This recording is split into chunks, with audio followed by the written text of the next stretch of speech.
तो जो मिलना मिलाना होता है वो खुद ही मिलाते हैं जब आपका अच्छा समय आप आएगा। मिले हैं महादेव से? हाँ, मैं उनसे मिला हूँ। तो कहते हैं कि भूतों की पूजा कर रहे हैं। वो भूत नहीं है, क्योंकि भूत का मतलब क्या है? भूत का मतलब है जो बीत गया, जो इस धरती पे था अब नहीं है, वो हो गया भूत। ये देखिए, जब कोई मरता है तो उसको बचाने के लिए किसी और को मरना पड़ता है।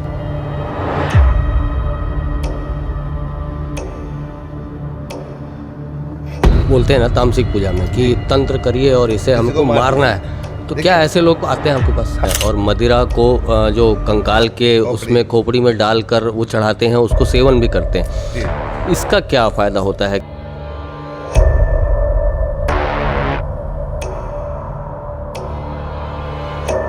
जो भूत है वो आक्रामक सा हो जाता है। हालांकि मंत्रोच्चार के बाद कई जगह देखा गया है कि बहुत सारी चीज़ें शांत होती जी हाँ, इस तरह से कुछ हैं। आपको कभी ऐसा एहसास होता है? हाँ, मैंने देवता वो चुना है जिसको उनका भोग लगता है, तो फिर मुझे उनका खून देना पड़ता है। तो कई बार मैं अपना भी खून देता हूँ उन्हें। सभी लाशों के साथ वो लोग ऐसे नहीं करते, वो सिर्फ उन लोगों के साथ करते हैं जिन्होंने अपने जीवन में बहुत अत्याचार किए हैं अपने।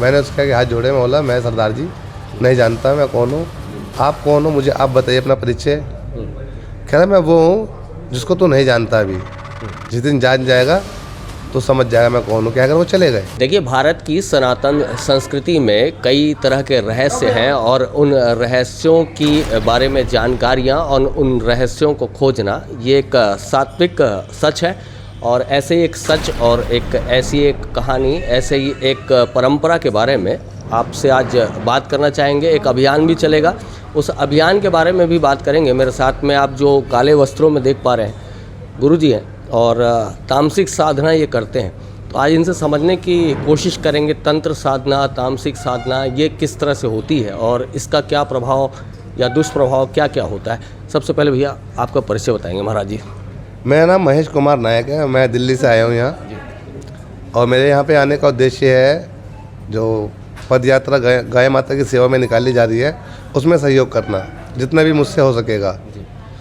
ये हमारे सनातन धर्म के लिए गाय माता परम पूजनीय है। इसमें सभी देवता है। अगर आप मंदिर नहीं जा पाते हैं और आपके घर में किसी तरह का कोई दोष, कोई कलेश है, तो आप गाय माता को गुड़, काले तिल, रोटी, इसका 5 दिन आप दान कीजिए।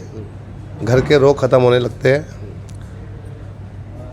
और लेकिन यहाँ जो गाय माता की हम दुर्दशा देख रहे हैं ये बहुत ही ज़्यादा बुरी है। जैसे कि आप चर्चा से पहले बता रहे थे आपने एजुकेशन काफ़ी प्राप्त किया, पढ़ाई लिखाई बहुत की है। अचानक से ये काला वस्त्र और अचानक से शमशान पूजा, इस तरह से ये जो स्वरूप है या इस तरफ मुड़ जाना, ये कैसे हुआ? मैं एक बार गया था प्रयाग महाकुंभ मेले में, ये काफ़ी लंबे समय की बात है। मैं वहाँ कुछ अघोरियों से मिला जिनके लिए कुछ भी गंदा नहीं था और कुछ भी अच्छा नहीं था। मैंने उनसे पूछा, मेरा सबसे पहला सवाल उनसे ये था कि आप इस तरह से गंदे हालत में रह के अच्छे काम कैसे कर सकते हो। तो उन्होंने मुझे कहा कि अच्छे कर्म करने के लिए सफ़ा होने की ज़रूरत नहीं है। साफ़ सफाई और शुद्ध बोलना या मीठा बोलना उस समय के लिए जब आप किसी को छल करना चाहते हो। हमारा जो वेश है ये, अगर आपको उस पर यकीन है तो हम आपकी सहायता कर पाएंगे। और ऐसे वेश पे यकीन करना बड़ा मुश्किल हो जाता है कि कहीं ये कोई ढोंगी तो नहीं है, ये हमें छलने वाले तो नहीं है। तो मैंने वहाँ उन लोगों से मिलने के बाद मेरा हृदय परिवर्तन होने लगा और मैं उनसे कुछ मंत्र पूछ कर आया, कुछ साधना पूछ कर आया, जिसके बाद मैं और इस अपने धर्म को जान पाया। इससे पहले मैं अपने धर्म के बारे में कुछ नहीं जानता था। देखिए, तामसिक साधना के बारे में बहुत सारे अलग अलग अभिलेखों में या अलग अलग व्यक्तियों से उनसे जो राय लेते हैं तो अलग अलग तरह की बातें आती हैं। कई लोग ये कहते हैं कि तामसिक साधना किसी को नुकसान पहुंचाने के लिए किया जाता है। तामसिक साधना से देवी देवताओं को सिद्धियां हासिल करने के लिए उनके लिए कड़ी तप तपस्या की जाती है, सिद्धियों की एक जो तलाश रहती है उसके लिए। आपके मुताबिक जो तामसिक साधना है या तपस्या है, शमशान पूजा है, वो क्या है? थोड़ा सा इसके बारे में बताएंगे। तामसिक साधना का देखिए अर्थ ये है कि जो चीज़ आप ग्रहण करते हैं, यदि आप मांस मदिरा का इस्तेमाल नहीं करते हैं तो आप सात्विक हैं। अगर आप खुद मांस मदिरा का सेवन कर रहे हैं और अपने इष्ट देव को नहीं दे सकते तो वो थोड़ा सा गलत हो जाता है। या तो आप भी उसका सेवन करना बंद कर दीजिए। क्योंकि देखिए, जब कोई मरता है तो उसको बचाने के लिए किसी और को मरना पड़ता है, जिसके लिए आपने देखा भी होगा कई बार बकरे की बलि दी जाती है। जैसे बकरा ईद पे लोग बकरे की बलि देते हैं, मुर्गे की बलि देते हैं, तो तामसिक में किसी को बचाने के लिए उसकी बलि दी जाती है ताकि वो मर जाए और वो बच जाए। और इन सरकारें जैसे बलि प्रथा को सही नहीं मानती हैं, वो तो कहती हैं कि बलि प्रथा मतलब हाँ, ये बलि प्रथा का जो है, सरकारें जो इससे पहले जितनी भी सरकारें थी उन सरकारों ने बलि प्रथा सिर्फ सनातन धर्मियों के लिए बंद की है।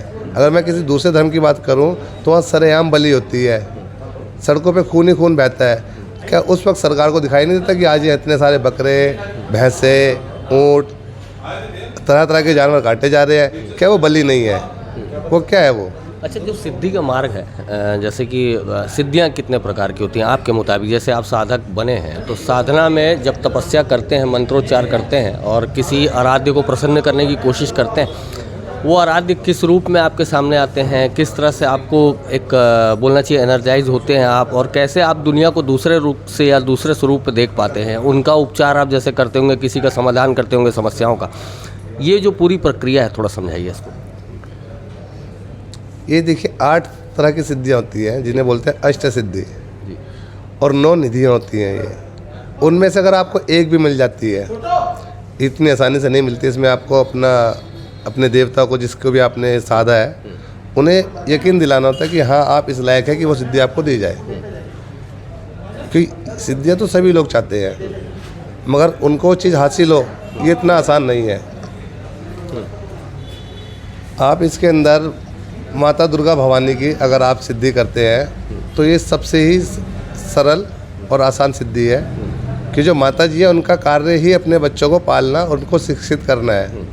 कई लोग सीधा सीधा भैरव की पूजा करने लगते हैं, कुछ लोग महाकाल को पूजने लगते हैं, और लालच से कि मैं बड़ा बन जाऊंगा या मेरे पास मैं फेमस हो जाऊंगा।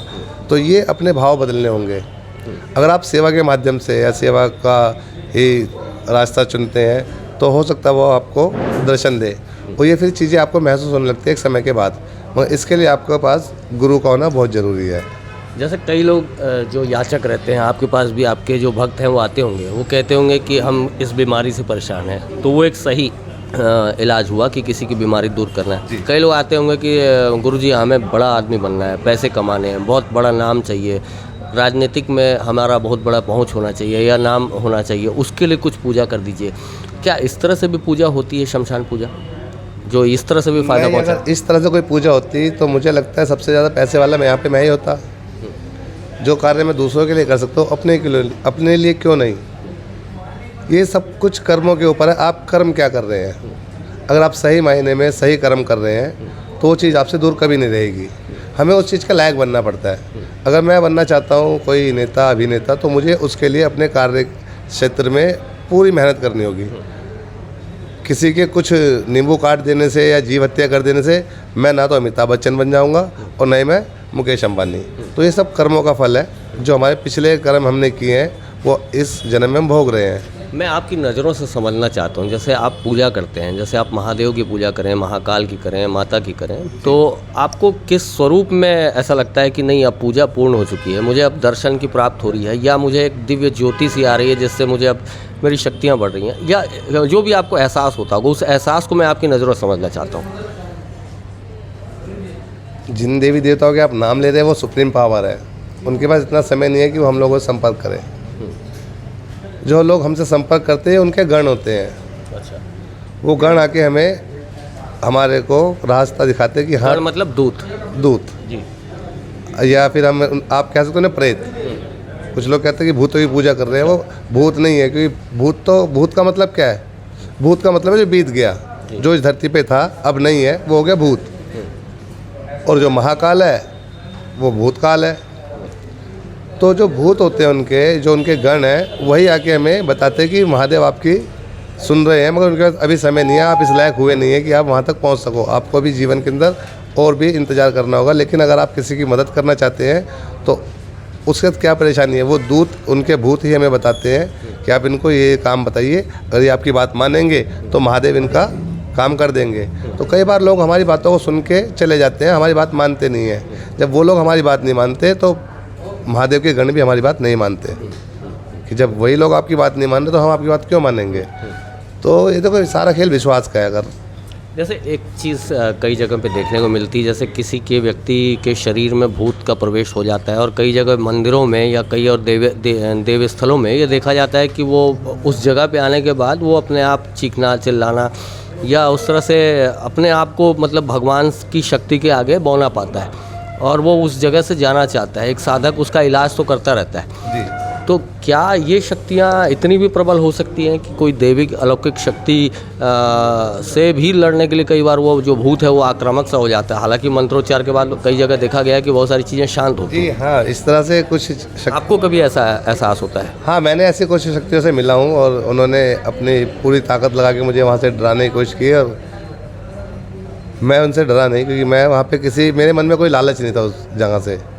अगर हम किसी बिना स्वार्थ के काम को करते हैं तो हमें डरने की ज़रूरत नहीं है। वो हमें डराती हैं, हमें लालच देती है, हमें तरह तरह के लालच देती हैं कि मैं तुम्हें ये ऑफ़र करती हूँ, मैं तुम्हें वो ऑफ़र करती हूँ। अगर हम उनके ऑफ़र एक्सेप्ट करते तो हम हार गए। और हाँ, इस तरह की ताकतें होती है जो देवी देवता की ताकत से भी बढ़कर अपनी कोशिश करती है। जैसे देव और दानव में हमेशा युद्ध रहा है, लेकिन जीत हमेशा देवता की होती है, क्योंकि बचाने वाला बड़ा होता है, मारने वाला नहीं। तो जो बुरी ताकत है वो मारने के लिए आ रही है, और जो देवीय ताकत है वो आपका परीक्षा ले रही है, आपकी देखती है कि आप में कितनी सहन शक्ति है। उस हिसाब से आपके कर्मों के हिसाब से आपका फैसला होता है वहाँ। सात्विक पूजा में भी जैसे आप बता रहे हैं कि कर्मों के आधार पर पुरस्कार और कर्मों के आधार पर दंड, ये तामसिक में भी ये प्रक्रिया है। सात्विक में भी यही होता है, जो पूजा अर्चन सात्विक पूजा या भगवान के सौम्य स्वरूपों का जो पूजन करते हैं, तो आपको कैसे लगता है? आप जैसे चर्चा से पहले कह रहे थे कि तामसिक पूजा बहुत बेहतर होती है। हाँ, ये अपने अपने नज़रिए है। तामसिक पूजा में अगर मैं शुरू से ही सात्विक रहता, मेरे घर के अंदर मैं अगर देखा जाए, मैं क्षत्रिय परिवार से हूँ जिसके अंदर शिकार करना, लड़ना झगड़ना, तो मैं बचपन से ही अगर कहूँ, मुझे जब से मैंने होश संभाला है 10-12 साल की उम्र से, मैं जानवरों को खा रहा हूँ, मार रहा हूँ। और फिर अगर ये चीज़ मैं अपने लिए कर सकता हूँ, जब पूजा करने जाऊँ मैं बोलूँ नहीं, ये भगवान को नहीं दूंगा मैं। और लेकिन भगवान को चीज़ चलती है। अगर मैं बात करता हूँ माता महाकाली की, तो उनका जो प्रकट हुई थी वो माता जी, तो उनका कार्य था कि सिर्फ और सिर्फ खून पीना है। माता जी को सिर्फ खून की बलि लगती है, माता जी को खून का भोग लगता है। तो जब तक माता जी को खून नहीं देंगे तो वो शांत नहीं होती है। अगर मैंने देवता वो चुना है जिसको खून का भोग लगता है, तो फिर मुझे उनका खून देना पड़ता है। तो कई बार मैं अपना भी खून देता हूँ उन्हें, जब मेरे पास पशु नहीं होते हैं। मतलब कई जगह ये शमशान पूजा में देखा गया कि लाशों का भक्षण किया जाता है, और कंकाल तो रहते ही हैं, और मदिरा को जो कंकाल के उसमें खोपड़ी में डालकर वो चढ़ाते हैं, उसको सेवन भी करते हैं। इसका क्या फ़ायदा होता है कि मतलब ये क्यों ऐसा, इस तरह से क्यों इतनी, मतलब एक दूसरा जो पक्ष है ये समझना चाहता है कि अगर भगवान की पूजा करना है तो हाथ जोड़ के भी कर सकते हैं, पैर पड़ के भी उनको मना सकते हैं, लेकिन इतना रौद्र रूप में क्यों जाना? उसके पीछे की कथा ये है कि वो लोग ना जानवरों की बलि जरूर देते हैं, मगर जानवरों को खाते नहीं हैं। उनके लिए है कि अगर खाना ही है तो जानवर के अंदर और इंसान के मीट में कोई फ़र्क नहीं है। भूनने के बाद दोनों की खुशबू एक जैसी है, स्वाद एक जैसा है। इसने जीते जी अपना बहुत दिमाग चलाया है, तो अब तेरा दिमाग कहाँ है, जरा हमें दिखा।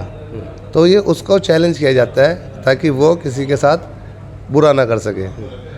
और इस तरह की सभी लाशों के साथ वो लोग ऐसे नहीं करते, और सिर्फ उन लोगों के साथ करते हैं जिन्होंने अपने जीवन में बहुत अत्याचार किए हैं, अपने षड्यंत्रों से अपने ही परिवार के लोगों को मारा। जाए शकुनी ने, मामा शकुनी ने अपने दिमाग से अपने ही परिवार को ख़त्म करवा दिया। उसकी तलवार से कभी भी दुश्मन नहीं मरा, उसकी तलवार से सिर्फ अपने लोग मरे। तो ऐसे लोगों की खोपड़ी को पकड़ना बहुत ज़रूरी है, उनकी बुद्धि को ख़त्म करना बहुत ज़रूरी है। तो शराब सैनिटाइज़र का काम करती है वहाँ पर, कि उसके दिमाग में जितने भी कीटाणु थे अब वो ख़त्म हो जाए।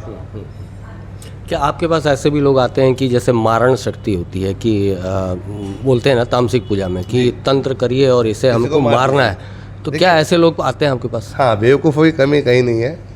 कई लोग आते हैं और अपनी परेशानियाँ मारण शक्ति होती है।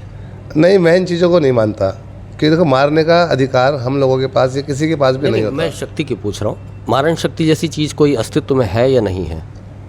मारण शक्ति जैसी चीज़ तो मैं कहूँगा महाकाल है। और महाकाल हर किसी के लिए काम नहीं करते, वो काम करते सिर्फ और सिर्फ अपने लिए, कि वही है संहारक।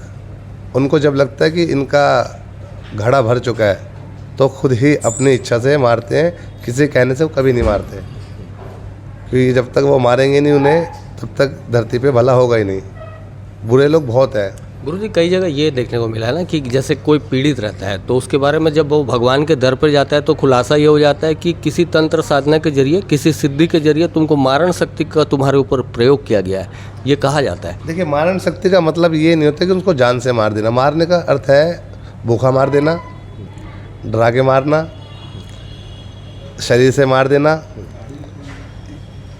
तो उस मारण शक्ति का अर्थ होता है कि कुछ शक्ति ऐसी होती है, वो 24 घंटे नहीं होती है, सिर्फ कुछ पल आपको एहसास कराती है कि आप कुछ नहीं कर सकते। आप डरेंगे अपने साये से भी, अपने सगे संबंधियों से भी, अपने खाने पीने से भी। तो मारन का मतलब सिर्फ और सिर्फ वही है कि इनको मारना है, और मारने का मतलब है भूखा मारना है, इनके काम धंधे ना चले। अगर ये पैसा लेकर भी आते हैं तो इनका पैसा इनके काम ना आए और वो काम आए। तो इस तरह के लोग होते हैं जो कोशिश करते हैं, मगर मैं फिर ये कहूँगा ये सब का सब कर्मों का फल है। हम किसी को भूखा नहीं मार सकते और ना ही हम किसी को खाना खिला सकते। अज्ञानता की वजह से ये चीज़ें फैल रही है। अगर हम अपने किताबों को पढ़ें, अपने ग्रंथों को पढ़ें, अपने शास्त्रों को पढ़ें तो हम अपना उपचार खुद कर सकते हैं। हिंदुओं में बहुत कमी है कि वो अपने धर्म की शिक्षा नहीं ले पा रहा कहीं से। अगर कुछ ले रहे हैं तो दूसरे हिंदू उन पे उंगली उठा रहे हैं कि तुम ऐसे कैसे कर सकते हो, तुम इन चीज़ों पे कैसे विश्वास कर लेते हो। अच्छा, जैसे कोई व्यक्ति है वो अच्छे तांत्रिक और बुरे तांत्रिक में अंतर कैसे कर पाए? मतलब जाता तो है वो अपने भलाई के लिए या दूसरे की भलाई के लिए या कुछ और कॉज के लिए, अपने आप को या तो बड़ा रुतबेदार बनाना चाहता है या पैसे वाला बनना चाहता है या स्वास्थ्य की लाभ चाहता है, जो भी उसकी मंशा हो। तो वो कैसे पहचाने कि मैं जिस व्यक्ति के पास गया हूँ वो अच्छे रूप में मेरी सेवा करेंगे या अच्छा मेरा काम करेंगे, या ये बुरा तांत्रिक हो सकता है, इस तरह से मेरा नुकसान हो सकता है? देखिए, महादेव घूमते हैं जगह जगह, वो यात्राओं पे रहते हैं, उनसे सभी लोग मिलना चाहते हैं, वो सभी से नहीं मिलते, वो उनसे मिलते हैं जिनसे उनको मिलना होता है। तो आज के समय में हर आदमी बड़ा बनना चाहता है, हर आदमी अपने आप को कामयाब देखना चाहता है, लेकिन कर्म नहीं करना चाहते उसके अनुकूल। जब आप कर्म नहीं करेंगे तो आप कभी बड़े आदमी नहीं बनेंगे, ना ही महादेव आपसे मिलेंगे। तो जो मिलना मिलाना होता है वो खुद ही मिलाते हैं। जब आपका अच्छा समय आएगा। मिले हैं महादेव से? हाँ, मैं उनसे मिला हूँ, मैं उनसे काफ़ी बार मिला हूँ, अलग अलग रूपों में मिला हूँ, और उनको पहचानना इतना आसान नहीं होता। उनके शब्द बड़े ही कठोर होते हैं। क्या कहते हैं शब्द, बताएं थोड़ा सा। अभी मैं मिला था करीब एक सरदार जी से, जो कि बहुत ही अच्छी बातें कर रहे थे। उन्होंने मेरे से पूछा तू कौन है, मैंने अपना नाम बताया, तो उन्होंने मुझसे कहा मैं तेरा नाम नहीं पूछ रहा, तू कौन है। फिर मैंने उसको अपने पिताजी का नाम बताया। उन्होंने कहा मैं ये भी नहीं पूछ रहा। मैंने पूछा तुम कौन हो, मैंने अपने परिवार के बारे में बताया, तो भी उन्होंने कहा कि नहीं मैं पूछ रहा हूँ तुम कौन हो। तब मैं समझ पाया कि ये कोई साधारण सरदार नहीं है, ये कोई असरदार है। तो मैं उनको अपना जवाब नहीं दे पाया, क्योंकि मैं खुद ही नहीं जानता था मैं कौन हूँ। मैंने उसके आगे हाथ जोड़े, मैं बोला मैं सरदार जी नहीं जानता मैं कौन हूँ, आप कौन हो, मुझे आप बताइए अपना परिचय। कह रहा मैं वो हूँ जिसको तू नहीं जानता अभी, जिस दिन जान जाएगा तो समझ जाएगा मैं कौन हूँ। क्या कर वो चले गए। ये इंसान के स्वरूप में आके बिल्कुल एक सरदार जी थे, वो पगड़ी बांध रखे थे, बुजुर्ग थे और टी शर्ट पहने थे, अच्छे डोले शोले भी उनके अच्छे थे, सॉलिड। अच्छा।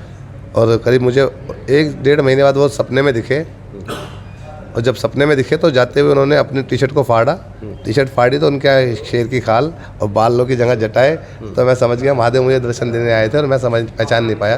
तो ये उनका तरीका है लोगों से मिलने का, उनको पहचानना बड़ा मुश्किल है। इसी तरह से देवी साधना में देवी जी के दर्शन हुए? नहीं, देवी जी के मेरे को दर्शन नहीं हुए, क्योंकि मैं बाबा भोलेनाथ के ऊपर ज़्यादा यकीन रखता हूँ, मैं उन्हीं को ढूंढ रहा हूँ। और जो मेरा जगह जगह अलग अलग राज्यों में घूमना होता है, उसी मकसद से होता है कि किसी न किसी रूप में मुझे मिलेंगे। अच्छा, अब जो कार्यक्रम होने वाला है उस पर आ जाते हैं। जैसे आप कह रहे थे कि गायों के वंश की रक्षा के लिए हिंदुस्तान में अब तक बहुत कुछ जो होना चाहिए था नहीं हो पाया जी। आपको क्या लगता है, आप हरियाणा से बिलोंग करते हैं, आपको क्या लगता है देश भर में जो कत्ल खाने या इस तरह से जो सरकारें खुद ऑपरेट कर रही हैं कत्ल खानों को, सरकारें खुद गायों को कटवा कर स्लॉटर हाउस बनवा रही हैं और विक्रय हो रहा है, सरकारों का नियंत्रण फेल कहाँ हो रहा है, और आपको क्या लगता है कि गायों के कत्ल खाने तक पहुंचने की जो कहानी है वो उसके जो बोलना चाहिए कि विभीषण है या उसके जो नुकसानदायक पहलू हैं वो क्या हो सकते हैं पूरी बात?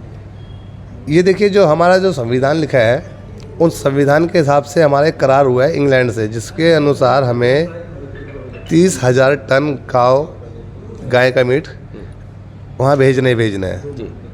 तो ये कहीं ना कहीं सरकारों की मजबूरी है, जो संविधान के अंदर चीज़ें लिखी हुई हैं उसको बदलने की। अब जो नई सरकार आई है ये एकदम से तो ये सब कुछ नहीं कर सकती, लेकिन उन्होंने जितना ही परिवर्तन किया, अगर ये करना भी चाहे तो संविधान खतरे में आ जाएगा। किन लोगों के लिए संविधान खतरे में आ रहा है? कुछ जाति विशेष के लोग हैं जिनके लिए संविधान खतरे में आ रहा है। कहीं ना कहीं सरकार की मजबूरी है ऐसा करने के लिए, लेकिन सरकार मजबूर क्यों है? अब हम लोग राम मंदिर बना चुके हैं और हम उस बारे में बात कर सकते हैं कि हिंदुस्तान और पाकिस्तान, जिस मुद्दे पर अलग अलग देश हुए थे कि हिंदुस्तान और हिंदू और मुसलमान एक साथ नहीं रह सकते, तो उस पे हमने पाकिस्तान बनाया और एक बनाया हिंदुस्तान। तो पाकिस्तान तो इस्लामिक मुल्क बन गया, हिंदुस्तान के बारे में क्या? इतना बड़ा धोखा हमारे साथ करा किसने? कांग्रेस ने। क्योंकि कांग्रेस जो थी ये शुरू से ही ब्रिटिशर्स की सरकार थी और आज़ादी के बाद भी कांग्रेस ही यानी कि ब्रिटिशर्स ही हिंदुस्तान पे राज करते। अब कहीं ना कहीं इस राज से पर्दा उठ रहा है, लोग जागृत हो रहे हैं। तो मुझे लगता है इस तरह की पहल से कुछ फ़र्क पड़ेगा और पड़ना भी चाहिए। 2014 से सरकार है मोदी जी की, मतलब भाजपा की सरकार आई है और भी कई राज्यों में अभी तो बहुत सारे बदलाव हो रहे हैं, बहुत से राज्यों में भाजपा की सरकार आ गई है। तो जैसे आप कह रहे हैं कि कांग्रेस ने नुकसान किया, तो भाजपा की सरकार के पास अब तो पावर्स हैं, तो ये जो मीट का कारोबार है ये बंद होना चाहिए, क्या कहना चाहते हैं सरकार? ये अगर 2024 का इलेक्शन होने के बाद, देखिए ये इतना आसानी से काम नहीं हो सकता ये, क्योंकि हमें सबसे पहले तो हिंदुओं को एकजुट करना होगा। हिंदू ही बिछड़ा हुआ है, यहाँ पे जातियों में बटा हुआ है और हिंदू खुद नहीं जानता वो चाहता क्या है। अभी मैं कुछ समय पहले मिला था लोगों से जो कहते हैं हम बुद्धिस्ट हैं और उन्हें ये नहीं पता बुद्धिस्ट होते कौन है। मैंने उनसे पूछा जो भगवान बुद्ध थे वो किस देवी की या किस देवता की पूजा करते थे? कह रहा हमें नहीं पता। तो फिर आप किस तरह से बुद्धिस्ट हैं? वो माँ तारा का ध्यान लगाया करते थे। माँ तारा कौन है? माता महाकाली का स्वरूप। लेकिन हम माता को नहीं मानेंगे, हम भोले बाबा को नहीं मानेंगे, हम राम नाम क्यों नहीं लेंगे? जबकि बुद्ध भगवान तो श्री राम जी के 9वें अवतार है। तो अज्ञानता की वजह से हिंदू ही हिंदू का दुश्मन है, हमें किसी और को समझाने की जरूरत नहीं है। सबसे पहले हमें हिंदुओं को जागृत करना होगा कि अपने आप को जानो, आप हो कौन, हम हैं कौन।